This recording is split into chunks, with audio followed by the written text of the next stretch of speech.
With us now on the set, Gretta Monahan, who is a style expert and a founder and CEO of Gretta Style. Thank you so much for coming on. We really appreciate it. Thank you. I'm glad to be here. We've been talking about Michelle Obama all day. I wonder what your opinion is. Why are people so fixated on her fashion? Because it makes a successful statement each and every time she's out there.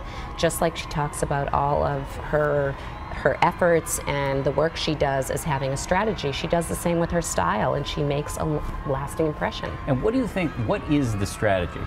I think the strategy is that for her, power is in the details. I mean, pretty much the buzz that she creates in the fashion industry, along with the rest of the world just looking to her to make a style statement, is really intense. And she takes details such as having the suit made ahead of time, having everything fit to the T, having the rest of the family coordinate in a very clever way.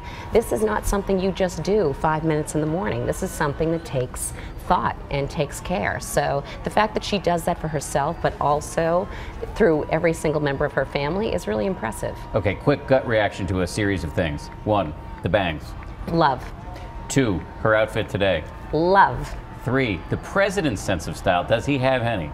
Well, the president is a great, fantastically good-looking man, but I'd say the woman behind him is even more impressively dressed. Would it be seen as strange for a president to step up and become sort of an avatar of a certain style, or do you need to be strictly off the rack if you're president of the United States? No, you know, I think we all want to know that everything the president is dealing with is far more important than the clothes, but frankly, the reality is that he looks perfect too. He's put together. It's not about his style today, and he's allowing his wife and his children to take that moment, but he never looks not prepared for the job, and that's why style matters. Right, but he's not rocking a skinny tie and a peak No, lapel. he's not. I mean, he's like, you know, No, we don't need to see him in leather pants. He said this recently. He said his wardrobe is either a blue suit or a gray suit every day. And the reason, he said, is just what you said. He said, I got enough on my mind. Yes. That one thing I don't have to think about is, you know, am I going for the Versace or the, you know, the Abood? Absolutely. It's a blue suit or a gray suit. Does Versace make men's suits? Yes, they do. They do. Wow, Jeff. Thank you. You are on top of it. And you know, I a don't know uniform if the works. cameras picked this up, but I just got the death stare from He's Jeff. has it in for me. That's he's been on my case. I'm on your side. I'm on your side. So Gretta, let me ask you, do you have an intuition, any sense of what direction she's going to go in tonight with her gown?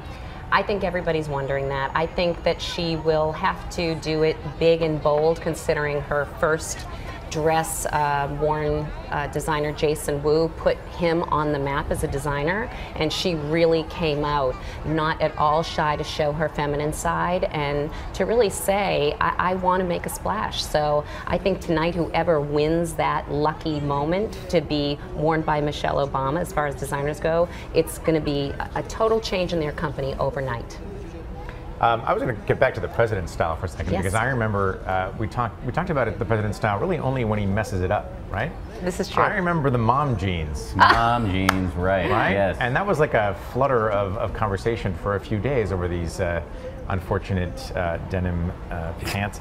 Wondering, I mean, why does I can't think of a president whose style has mattered all that much. I remember Bill Clinton getting mocked for the short shorts when he went jogging. It seems like presidents really only get this stuff when they're doing it wrong. I mean, why is that?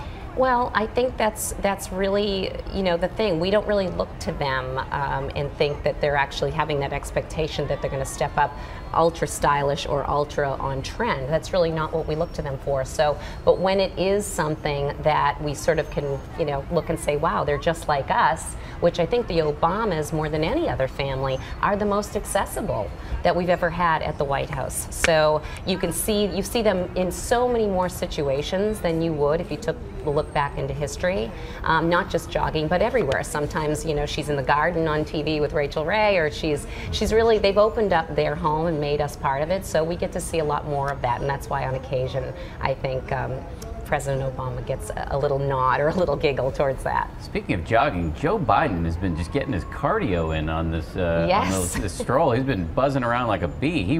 This guy really enjoys. Well, he's already running. Yeah, I guess he is running, right?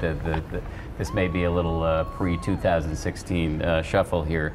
You know, it is true that there's that you could make the argument that, you know, this is really, why should we have this kind of obsession? But the truth is, if a first lady didn't pay attention to this stuff, if she dressed, you know, just even, you know, my grandmother would call it a schmata. If she walked around, you know, in a house dress or something, it would be an outrage. It would be a national, never-ending story, particularly in the age of social media. So she has no choice in a way. You know, she either pays attention to this or she gets ripped apart by snark day in and day out on Twitter feeds and on every place else and on, you know, cable news.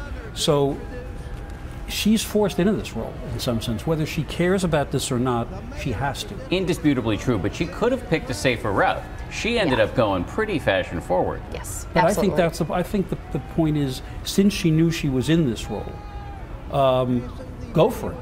Yeah, you know, I think like everything else she's done in her life. I mean, she's been a high-achieving person all throughout. I think there's a very distinct difference, though, and based on both things you said, of someone who plays it safe and doesn't make an impression. We have never talked as much about another person beside Jackie O, now Michelle Obama, ever in a memorable sense, because she steps out and makes a style statement. It's more than dressing in an appropriate suit.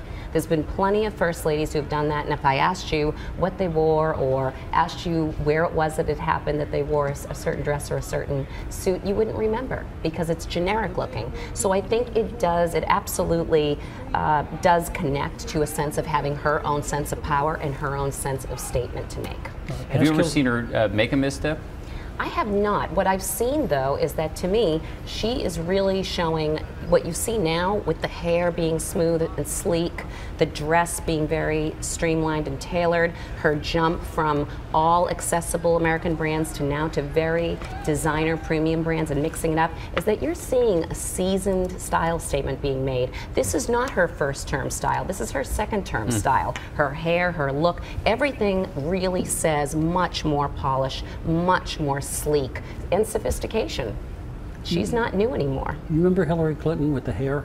Yeah, changing all the time. I mean, every time she got a different haircut, it was like she was running from pillar to post. No, that's no good. You look like a college. And no, Chelsea, what a tough time she had. Certain choices, dresses or skirts too short. I mean, take a look at Michelle's girls. This is not by accident. Their mom is making sure that she's teaching her girls that this matters.